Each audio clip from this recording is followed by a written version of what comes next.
thank you for joining, now titled Where to Wheelock.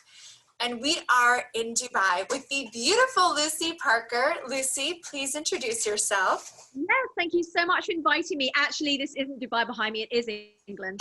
But yes, I go between the two. So my name is Lucy. I've been in Dubai for 8 years. And before that, next door in the Sultanate of Oman. So my experience is 15 years in the Gulf, Erin.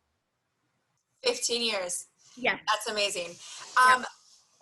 I have so many questions about Dubai. Dubai to me is this fascinating foreign land where, you know, Sex in the City takes place and you ride camels. I don't know what it is. And of course there's like fancy events and fancy drinks. So give it to me straight. Dubai, is it like New York where there's a lot of different neighborhoods in the inner city, or is it just you're in the city or you're out of the city? How does it work? Yeah, no, that's a really good question, Erin. So basically, Dubai itself it sits on the Gulf.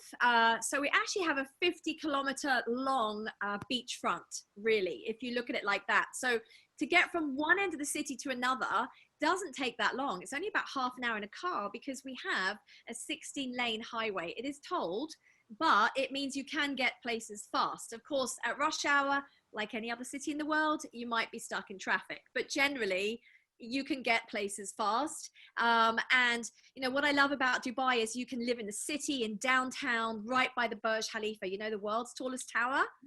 You've heard of that, right? Yeah. Or you can be in the Dubai Marina area where literally all the properties surround the marina and the yachts, or you could be out on the fancy Palm Jumeirah. And I think if anything is most well known about Dubai, it's probably the Palm Jumeirah, right? Because we can actually see it from space. And it's a completely man-made island in the shape of a palm tree, hence why it's called the Palm. I actually didn't know that. Yeah, well, you know, honestly, you can actually YouTube a video all about the making of the palm. It's about 45 minutes. It's fascinating. It's completely man-made. Imagine the ocean and then suddenly this island. And just to give you the enormity, the size of the palm, there are over 1,500 beachfront villas on it. It's enormous. Oh, yes. It's enormous. And you drive on it, there's shopping malls, there's like 60-story hotels, the St. Regis, the Waldorf, Atlantis, the W Hotel. I mean, everything's on the Palm as well. And there's underground car parks. And, you know, I've lived on the Palm. And I remember when I was parking my car underground, and I'm thinking, you know, this is quite weird as a concept because this was once the ocean. Yeah. And I'm parking my car under in this man-made island. I mean, it is quite extraordinary, right? All right, I should watch that. That sounds absolutely fascinating. Yeah, no, you must do. But you know, your first question, how do you look at Dubai? You know, what I would say to your viewers watching is it's really Las Vegas meets Miami with New York. That's in a sense. I'm not allowed to go. I will be in so much trouble. Vegas is already like my playground, and clearly I love New York. I can't imagine you throw Miami and I'm going to be in trouble. Well, you won't be in trouble, Erin. So we are a Muslim country. So there are definitely rules and regulations that you have to respect and follow. Having said that, we do know how to party. We have the most amazing boat parties. So what happens is, I don't know what you would call it, but it's, you know, one of these motor yachts that sort of fit 25 to 30 people, and there's like a jacuzzi on top and cabins underneath. So we go out on those for like 3 or 4 hours. And you know, you can take alcohol out and have a party with a DJ. It's so much fun, and we cruise around the Palm.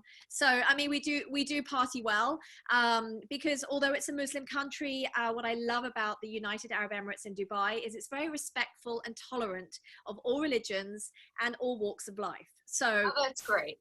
Yeah, because in Islam, they don't drink alcohol, but there is alcohol you can go and buy in all the bars and hotels. So yeah, so it's a mix. Shall we say, it's a melting pot of every nationality on the planet. And I think that's what I love. And Erin, you would love it because you're a global soul like me. Absolutely. So, okay, so tell me, who is moving there? Right, good question. So who is moving there? Well, right now, there's a lot of people because they want to work from home and they want to be in a glamorous location with 365 days sunshine and get this, tax-free. So we're better than Dubai. But I don't know. yeah. But the other thing that I think is really, really attractive to most people now is safety. So if I were to tell you there is zero crime, you probably wouldn't believe me. There are no guns. There is no murder, no rape, no theft, no burglary. You can walk anywhere at any time and you're going to be okay. You can literally, we live in apartment buildings, you call them condominiums. There is a security guard on every reception anyway, because that's the nature of Dubai. It's not because, you know, someone's about to run in with a gun.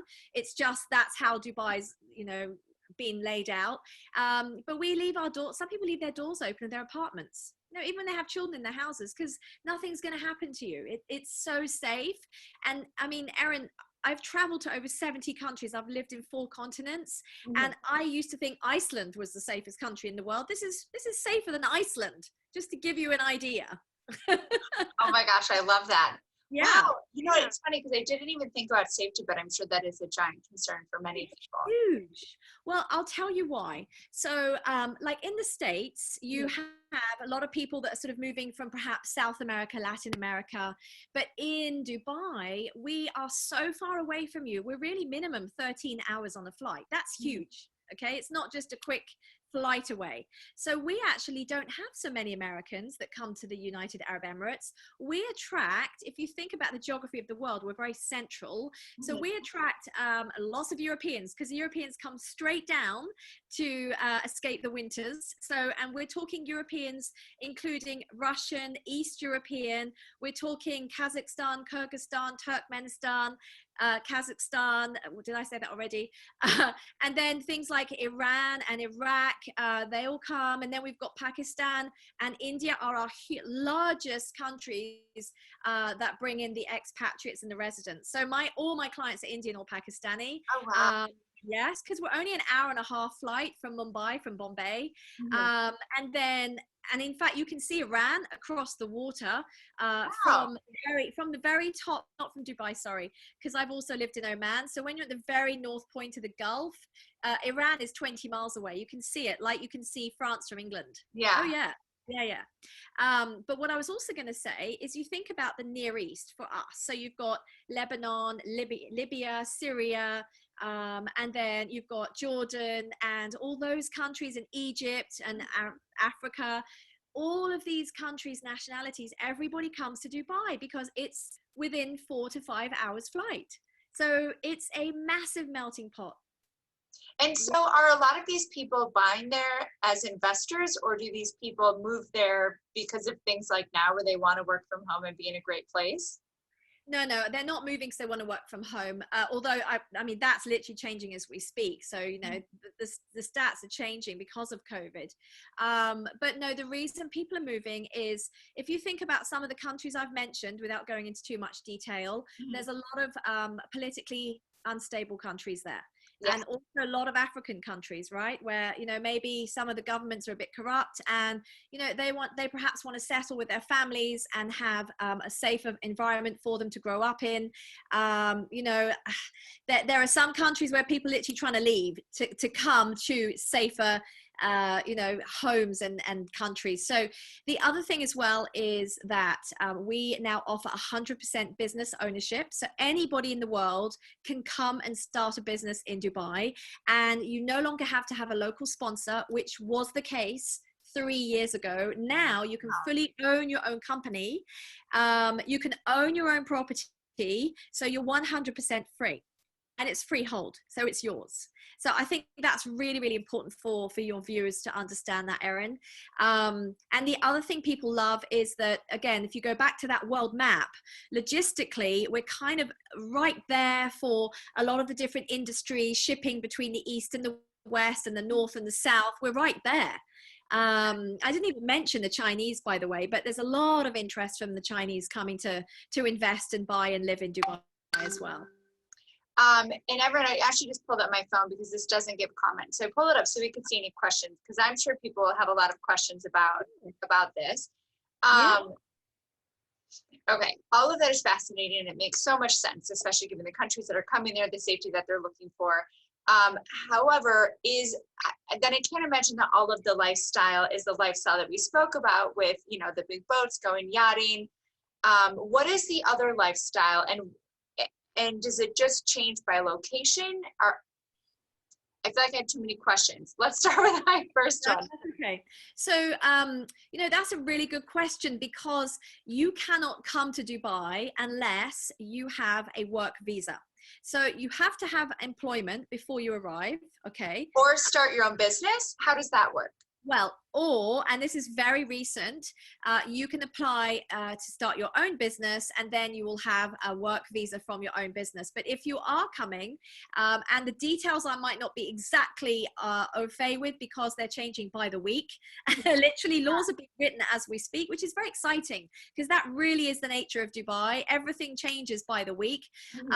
So you have to have a certain amount that you've shown that you've earned in your last 3 months of salary, you know, and you also have to have proof that if you're coming to Dubai and you're going to retire, this is the latest visa, you actually have to own a property. You have to buy a property in Dubai for a minimum of 2 million dirham, which is approximately $600,000. You also have to show a certain amount of money minimum in your bank, and you have to show you have health insurance. That's for retired, for those over 55. You don't have to show in health insurance if you're just coming to work in Dubai or set up a business, because the nature of how it works is that when you get a job in Dubai, your employer has to provide you health insurance. That's the law. So you have health insurance from day one. If you're coming to set up your own business, then as requirement for setting up, you're going to have to go and take out a health insurance policy immediately. And there are all price ranges for that. So, I mean, obviously the more you pay, the more you get. So, you know, that's down to what people want to choose for their own health insurance package. Yeah. Wow. Okay. I want to ask you a question about something that you said. So you Yeah. have to purchase a property if you're going to be there for retirement. Are you allowed to finance if you're a foreign purchaser, or does it have to be cash? Okay, so basically you have to spend a minimum of 1 million dirham. So forget retired for 1 minute, because the retirement is 2 million dirham minimum. That's $600,000. So if we're not retired and we're coming to Dubai and we don't have a job, we don't want to work for anyone, we just want to come and buy a property. So we're now an investor visa. Then what you would do is you come and buy a property for 1 million dirham minimum, which is approximately $280,000. And if you're buying a property, imagine you're buying an off-plan stroke under construction property. So you're not going to pay the full amount of 1 million right now, right? So then that means you can't yet actually avail of your visa until you've paid the full amount of the 1 million. Do you see? Oh. So that's in the detail, but it's really important, and that's of course why you need to be working with the right real estate agent, because if the real estate agent hasn't asked you the right question and you just assume that they would assume and nobody actually knows, then you could end up buying a property and then literally saying to your agent, where's my visa? And your agent says, oh, sorry, you've only paid 40%, you've got 3 more years and we can't give you a visa until you've paid the other 60% remaining. So things like this, that's why it's so important to have somebody that, you know, knows what's going on. But what I would say, Erin, this is super exciting, is there's one project, and I'm not going to share with it on air, they have to contact me. There's one project where you can buy a property right now. It's not ready now, so financially for your cash flow it's awesome. You only pay 20%, okay, and you have a payment plan, and with the 20%, guess what, you get a residency visa right now, and you get a free business license for the next 2 years, and then it's renewable. So that's only questions. Yeah. This. And of course, people have to reach out to you. I did just get a question from Donna. Hi, Donna. Hi, Donna. So how are you? How much are you getting for 280,000? Like, what are you getting for that 280 or the 1 million?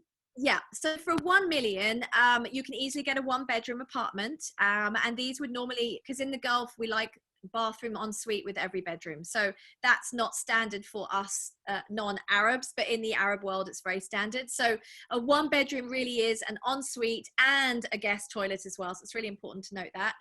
It would be an open plan kitchen, dining room with a balcony. Yeah, so you're looking at about what, 700 square foot in size and built up area. But now if you're looking for a sea view or a water view, which most of us are and most investors are, then 1 million is not going to get you that. You're going to have to look at minimum, I would say, of just over 1.2 million. Not far off. And that's Yeah. really, yeah, that's a really nice property. Oh, wow. Okay. And is this in, In- actually, I'm gonna retract because I'm so fascinated by what you said. Sure. So I would have to assume that there's resale there. So there are properties that you could buy straight up. We're going on a ride. So that there's property that you can buy today and own in a few weeks or a month, Yeah, however long the process absolutely. takes. Absolutely. Do you have to pay cash as a foreigner for those? Okay, so let me try and clarify. So you've got two types of market, as you said. You've got the under construction market and you've got the resale market, okay? So the resale market, the process of purchasing, again, anyone can buy from anywhere in the world, is if you're a cash buyer and the owner bought in cash, we call it a cash deal, then that could be as little as 15 days from start to finish, everything transferred in your name, really fast, okay? If one of you is a mortgage buyer financing, and if two of you are, it's even slower, but if there's a mortgage involved, then it's going to approximately be 45 days. And people watching this in Dubai might say, no, it's less, but I like to manage clients' expectations. There's weekends, there's public holidays. It's better to say 45 days, and then maybe we do it in 33, 34.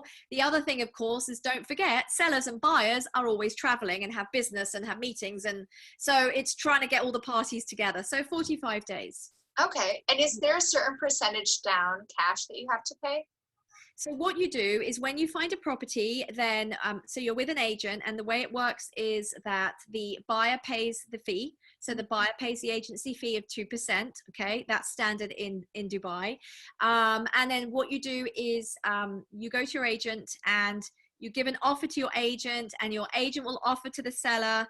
And then basically you will write a check in the seller's name for 10% of the price, of the full price. Okay.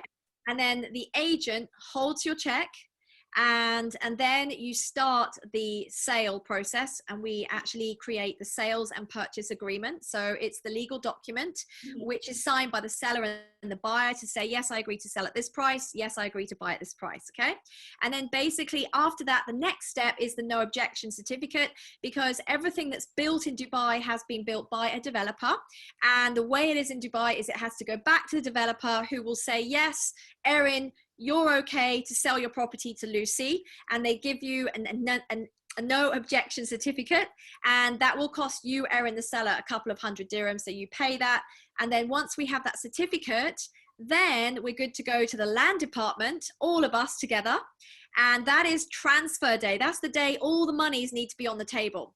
So basically that's usually, so if you're sitting in the US, Erin, and you're buying a property, then I would say to you, okay, we're 5 days from transfer. You need to start your bank transfer right now. Okay.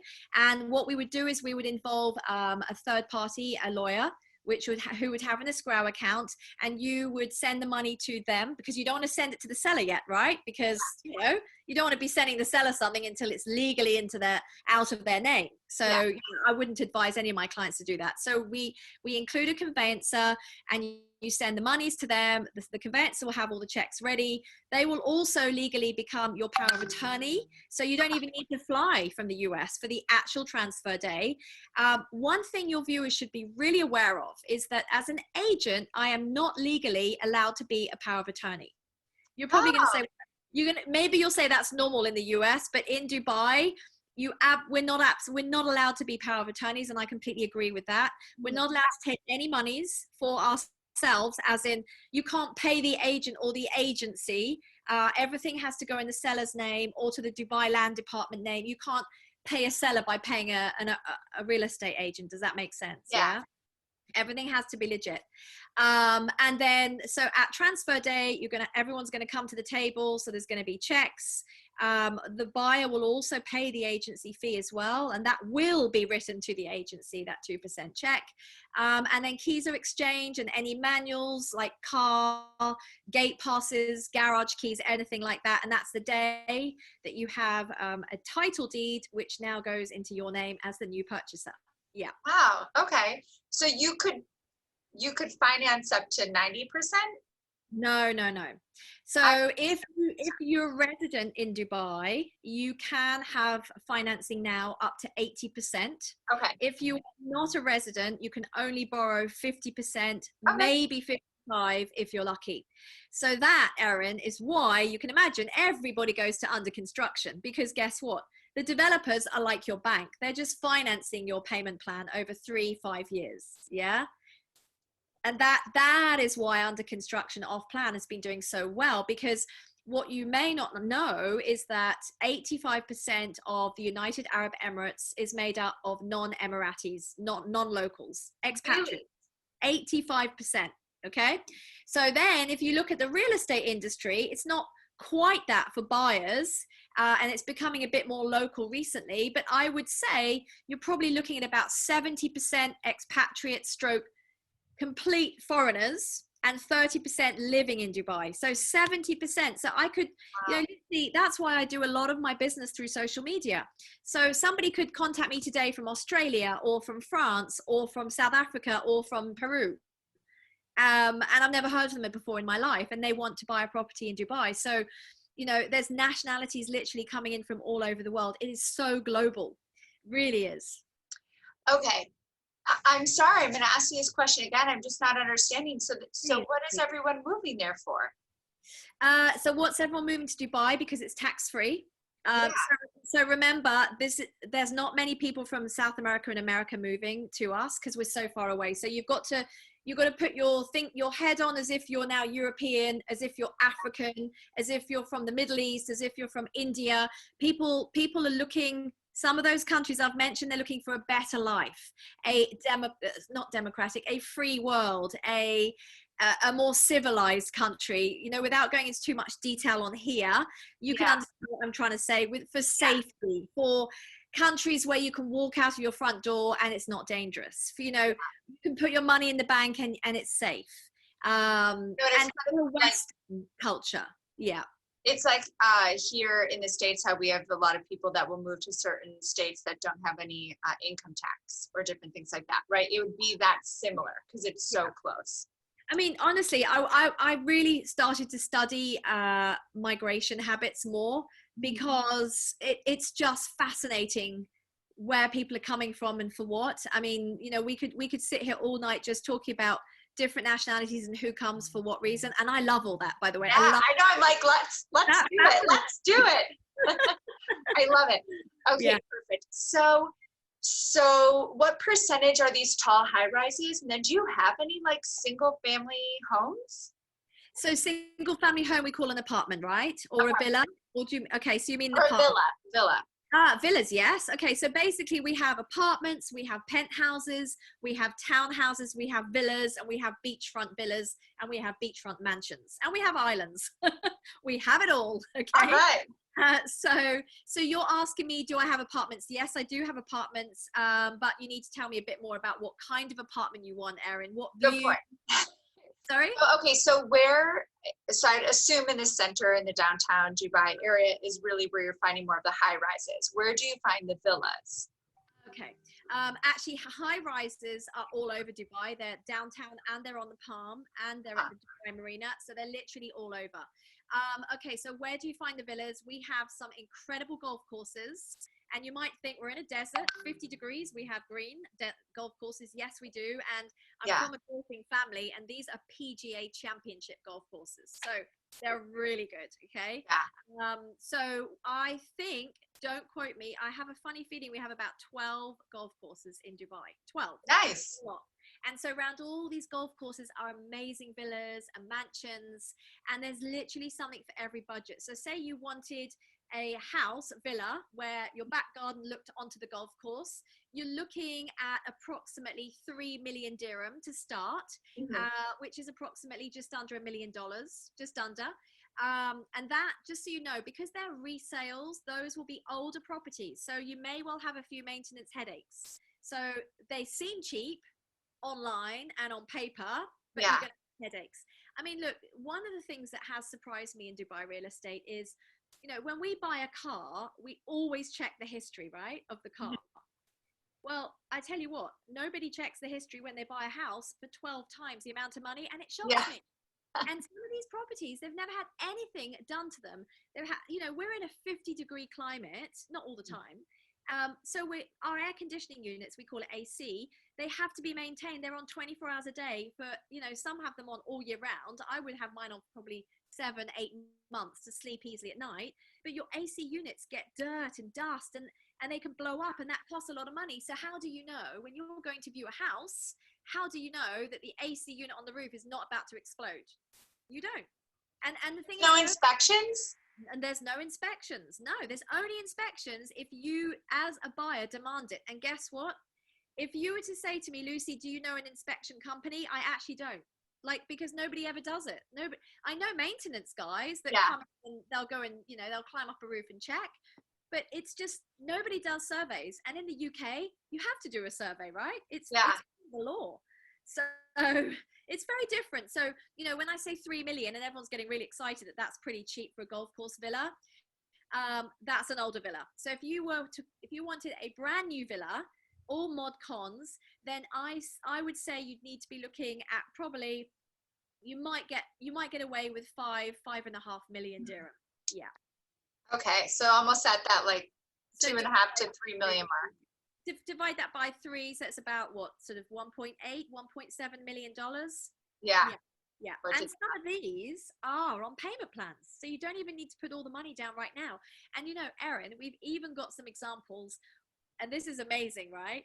That you can pay 20% and get the key right now, move in and pay the remaining 80% over 2, 3, 4 years. You see, I can't quote you exactly what, because there's so many different properties and projects. So that's really for whoever's watching to contact me personally, and then, or yourself, and we could go through what their requirements are in detail. Absolutely. Well, and out of curiosity with that, and then I do have a question for you. Sure.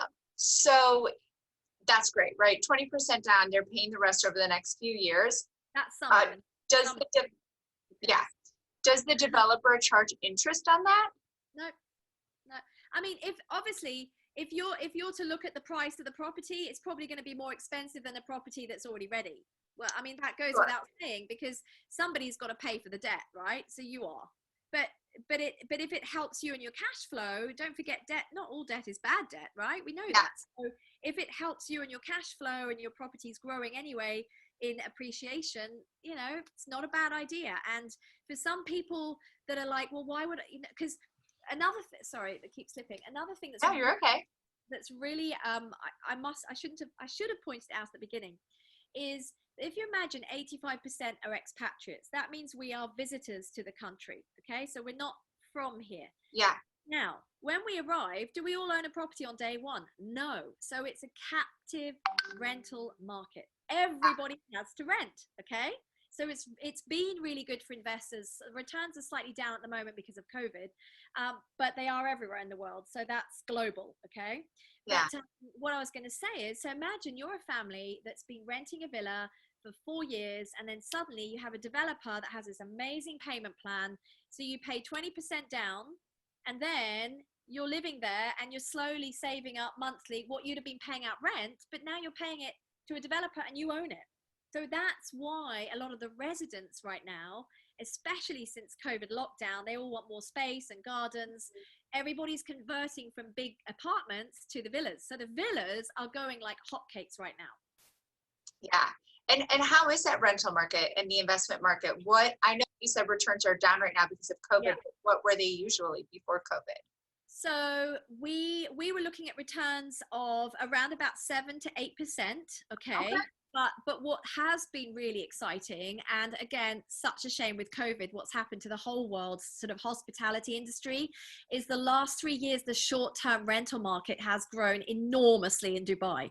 So I was then, selling a lot of property to clients who were then putting it straight on Airbnb and commanding 11, 12, 15% returns, because everybody comes to Dubai for events, for holidays, etc. Yeah. For short term. So that market has been so badly affected, and what's now happened is all of those owners drastically want to get some return, so they're putting it back on the rental market for a year. And then, of course, now we've got an oversupply of properties on the rental market. So if you were thinking to come and live in Dubai for a year, you will get the most amazing property for no money as a tenant. It's really, really cheap right now. It's the best I've ever seen it. They say in 12 years. Yeah, we're actually facing that as well right now in New York City. So Yeah. if you don't want to go to Dubai, come here. If you want warmth, go to Dubai. Yeah. So unfortunately for our investors, the returns aren't great. But where I feel the investors will do very well, and that here's your secret sauce. Here's your secret sauce from Dubai, because you've all listened to, how many minutes have we done? You've listened to half an hour of this Facebook Live, so you deserve to get this little tip in advance. The best property to invest in Dubai are definitely townhouses. Okay, you heard it here first. So townhouses are like a mini villa. So basically there's such a shortage of family units that are affordable with a little garden, 2 up, 2 down, or what have you. They, I think, are going to do very well in future. So, I mean, the minute they launch, they sell out in 2 hours, literally. Even this year, even in COVID. Can you imagine? In COVID, they sold out because all these people are fed up with paying rent on an apartment, and they want more space, and they want a garden, and they're starting a family. And we didn't have enough townhouses in Dubai anyway, because Dubai was very much an apartment culture or a mansion for the millionaires. And there was nothing for the in-betweens for average people and you know, the people that are coming to live and work. And suddenly we entered the era of affordable housing, which is what should have been in Dubai from the beginning. And so they have gone very, very quickly, whether rent or for sale. They're very popular. And when did those start coming around, when they start building those? So I would say the first, well, so we've got a really good development that's now 15 years old, and they're still doing well. It's called The Springs. So if anyone wants to Google that, it's called The Springs. But the one thing about The Springs is, although it's doing really, really well, they are very old properties. So you're literally, in fact, I was talking to somebody this week and I said, really, you're looking at the land, because you're going to have to do the whole house again, really. I mean, you don't quite pull the house down, but you pretty much, you're going to have to renovate entirely because it's old, you know. So then if we forget The Springs for 1 minute and we're now looking for something modern that's done, no hassle, no headache, then they came about really about 3 years ago. Okay. And there's some great projects, and we're still selling even now off plan. I mean, they're selling like hotcakes. So, you know, if you wanted to get on a list for the next launch of a townhouse complex, then, you know, be aware that goes in hours, not even a day. And so what are these complexes? Are they just like gated communities? Are they in certain neighborhoods? Yeah. Exactly. So I don't think it's just Dubai, but we've evolved so much as a human race that we now want to be in communities. We don't just want a random building in the middle of a city or, you know, a random villa here and there. So what Dubai has done, and I love it because they're very advanced with urban planning, because don't forget, we could plan from day one because we were a desert 30 years ago. Yeah. So, you know, in London, you can't plan now because it's already 400 years old, but in Dubai, you can. So, you know, there's things like parks and skateboard parks and lazy rivers, and there's like schools and shops, and there's, you know, bicycle tracks, and it's all, and swimming pools, of course, you know. And so it's really nice for families, gated community, the speed limit's really slow. You know, where people feel really secure and their children sort of can go out on the bike on the street. Like, it's really, really slow, like nice in the street. So yeah, it's really popular. Very cool. Okay, we have a question about the difference between Dubai and Abu Dhabi. Okay, good question. So actually, something I should have said right at the beginning.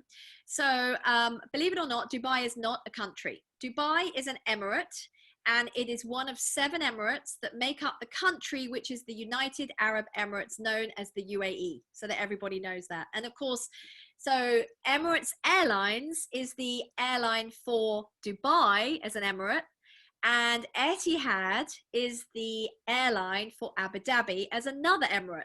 Okay. So basically, Abu Dhabi is a different emirate. So we've got Abu Dhabi, we've got Dubai, we've got Sharjah, Fujairah, Ajman, Ras Al Khaimah, and Al Quwain. That makes up 7 emirates. So you can just go in and out of all the emirates. It's literally like in the USA, right? You just drive between the states. There's no border control or passports. It's a country. Everyone speaks the same language. It's all the same. So the difference is that Abu Dhabi, Abu Dhabi just never had the same image as Dubai. Dubai decided with with His Royal Highness Sheikh Maktoum, he launched Emirates Airlines, and he just was very good at his publicity campaigns and his promotions and his marketing global. Dubai's like a PR engine. We all know it. And then the Burj Al Arab, you know, that famous 7-star hotel, looks like a sail on the sea. That's really famous. So that came in the late 90s. So, you know, around the world, then we heard about the Palm Jumeirah. So it's just always been in the news and the media, and Abu Dhabi just didn't. That was all. And now, what is Abu Dhabi known? Well, it's grown tremendously. Abu Dhabi is famous for the Formula One.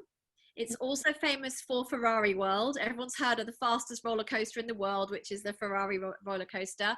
But what I love, my favorite part of Abu Dhabi is the mosque. So the mosque is absolutely out of this world. Every human being on this planet should visit it. It is spectacular. It's absolutely stunning.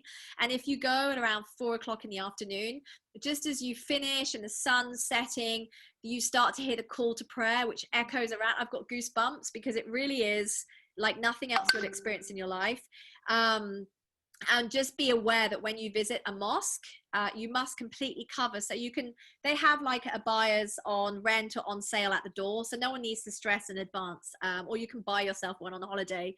But you need to completely be covered from head to toe, and but you don't need to be covered your face. That's fine. Just have to cover up to your hair. But now, of course, we need masks because of COVID as well. So it's almost like you're fully covered. Yeah. Right. Okay. Yeah. Oh, that's so interesting.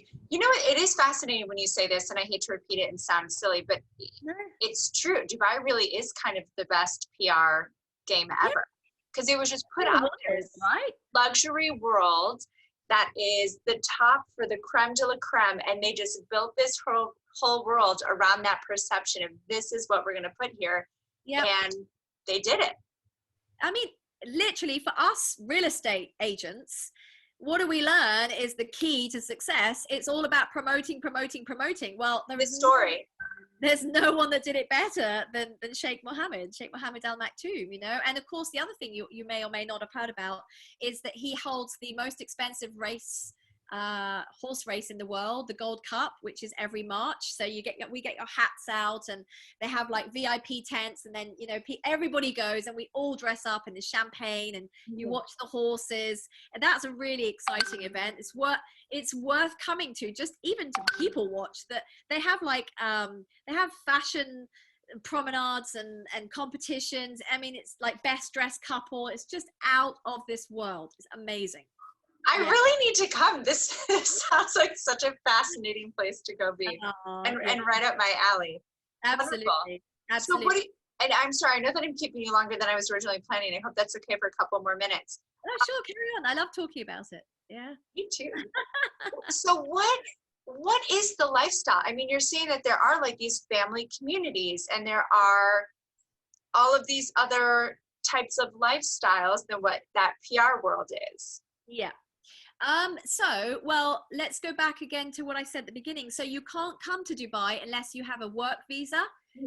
So, for example, you're never going to see anyone homeless. There's no one on the streets asleep, like without a home, because you wouldn't be there in the first place, because you'd already have been kicked out the country, because you wouldn't have a job and you'd be bankrupt, and then you wouldn't be there, as you see. So the whole concept that we're used to, that doesn't exist, because if you're not there in a job, you're not there.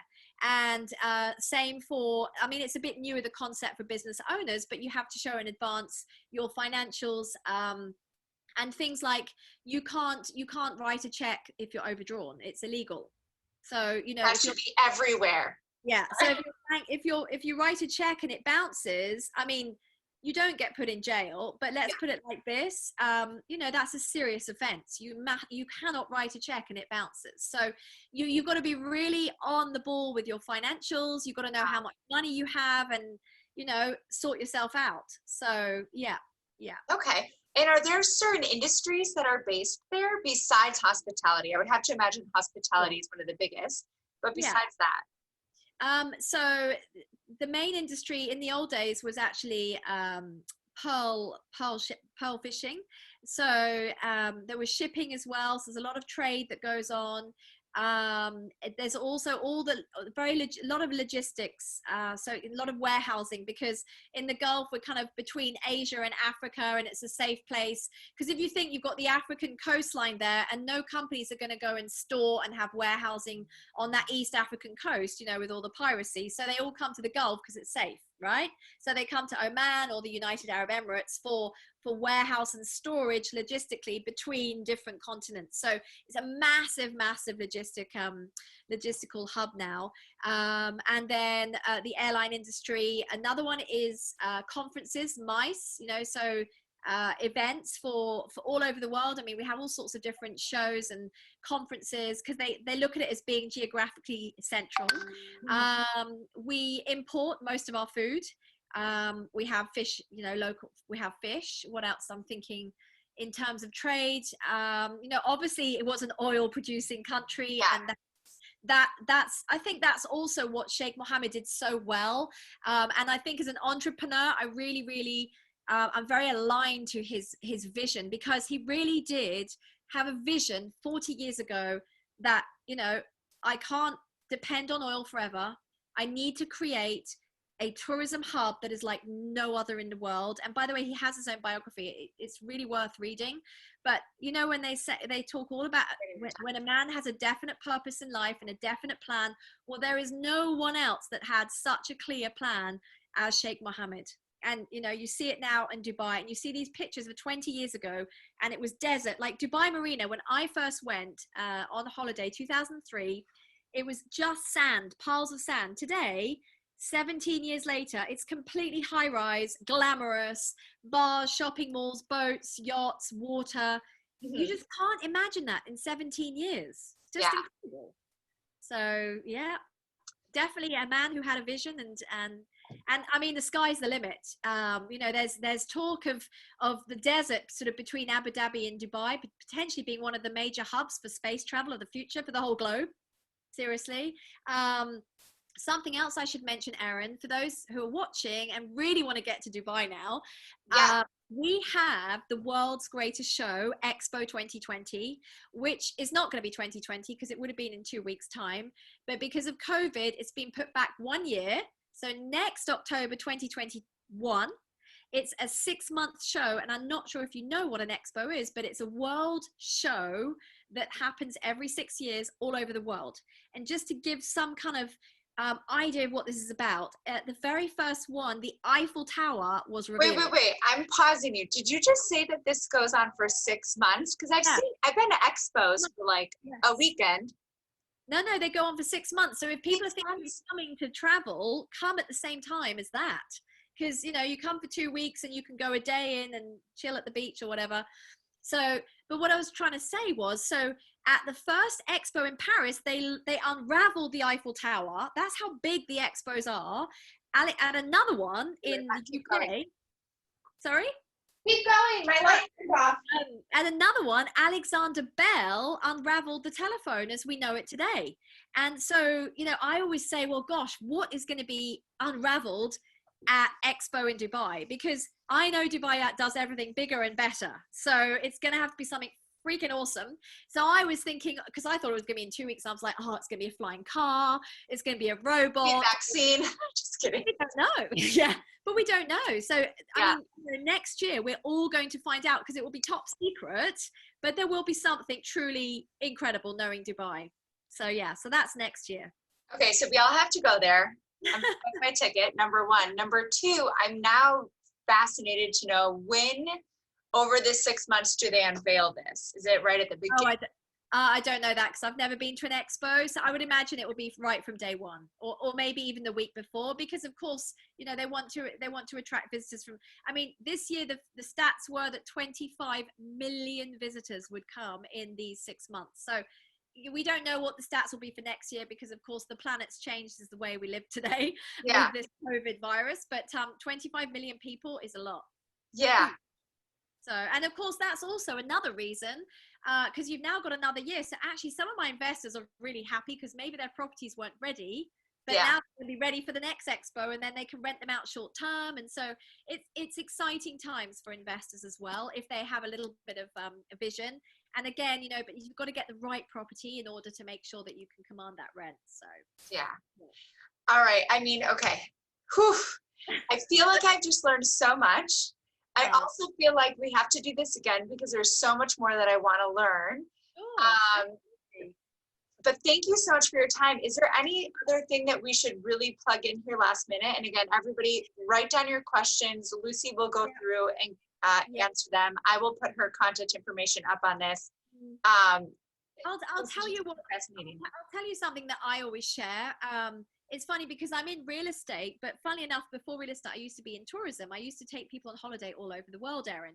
And it's really funny because actually what I find myself doing with Dubai real estate is once people say, I want to move to Dubai, then I get in touch, or they get in touch with me. And then we look at what their requirements are, because maybe some people are watching and they're just looking as investment for the future, maybe using it 1 or 2 or 3 weeks a year. Now we've got a whole new entity of people, which is exciting. And that is that you're thinking, well, if I'm going to work from home in cold Alaska, why don't I go and work from home in hot Dubai? And yes, do it. And the third type of person is obviously you want to completely up and start your life again in a new country, start your own business. And what we do attract, which is why there's a lot of wealthy people as well, is we attract successful business owners who have a business in Europe and they don't want to pay 60% or 50% tax. So they start their business in Dubai because now everything you earn, you earn. So if you're offered a job in Dubai, that is your net take home, guys and girls. So people really do have the chance to save as well. So, yeah. Erin, I've got something hot off the press here that I will literally read to your viewers because I literally received it about an hour ago. I just put it on my Facebook, but let's just put it here as well to everybody. So there is a brand new headline, just came out today. Get this. And it states, Dubai offers tourists 1 year remote working visa. Who knew? Woohoo! So Zoom from Dubai. Yeah. So, and that's literally come out today. So if they go to my Facebook page, which I think you're going to tag me, so everyone's tagged me, you'll see that news headline on my Facebook. I just shared it. I mean, that's how it looks. But isn't that exciting? So exciting, yeah. So literally, I mean, there's no excuse. If it was on your bucket list, do it. Why not? Yeah, literally no excuse, especially right now when so many people are working from home. Businesses aren't making you come back yet. Okay, one last question because you brought that up. If someone's looking to rent, moving. I know. So who's going to run the team? I'm just kidding. So, right, you've inspired people. I know you have because I see them commenting on the page. They're all going, I know. Yes, everybody's moving. And they want a 1-bedroom in Dubai. How much are they spending right now to rent? To rent. Okay, so you can get a 1-bedroom if you don't mind being a little bit far from the beach and the downtown for as cheap as 50,000 dirham. Like, that's it. Which is what? Sorry, that's 50,000 dirham a year, which is $20,000 a year. Less. $18,000 a year. A year. Yeah. Guys. Yeah, that's not on the beach, right? That's further out. But you can even get fully furnished units. So literally you can walk in, because remember what I said, a lot of short-term owners can't fill their properties and they decked them out as if you're coming in with your suitcase for a 1-day holiday. So you're suddenly finding all these hot deals of fully furnished, glamorously done, and they're there for a year or for 2 or 3 months. It's really good. This is like what, 1,050 a month? 1,050. What was that we just said? You're talking dollars now, right? Yeah, if it's 18,000 a year. Yeah. I mean. Yeah, I mean, it might be small. It'll be a studio or 1 bed, but I mean, beggars can't be choosers, and you're in Dubai, and yeah. And by the way, we didn't even talk about the shopping. Let's not go there. The largest shopping mall in the world. No. There's a reason I said you're going to have to come back. We're going to have to go over the shopping and everything else. Absolutely. You know what though? Actually, how about this? When I can travel a bit more, how about I just meet you in Dubai and we'll just do it in person there and we'll talk all about it while we're going through the malls. Amazing. Let's do it. You've got a date. Perfect. Well, everybody, thank you so much for joining. I will see you next week. Lucy, honestly, this has been so fantastic. I feel like I have a brain full of knowledge. I need to go write everything down. I really want to read the book now about Sheikh Mohammed, because it's true. I never thought of it that way, but it really is like the most amazing PR game ever. Yeah, I mean, if everybody's asking, you know, how do I market myself? Just look what happened to Dubai. None of us, we all know Dubai. We didn't even know it was a country or not. And we don't need to know it's a country or not. We just know Dubai, right? All of us know Dubai. It's so true. Wow, fascinating. All right, thank you again so much, Lucy. Yes, and thank you to everybody, and see you in Dubai. Take Yes. care. See you in Dubai. Bye, guys.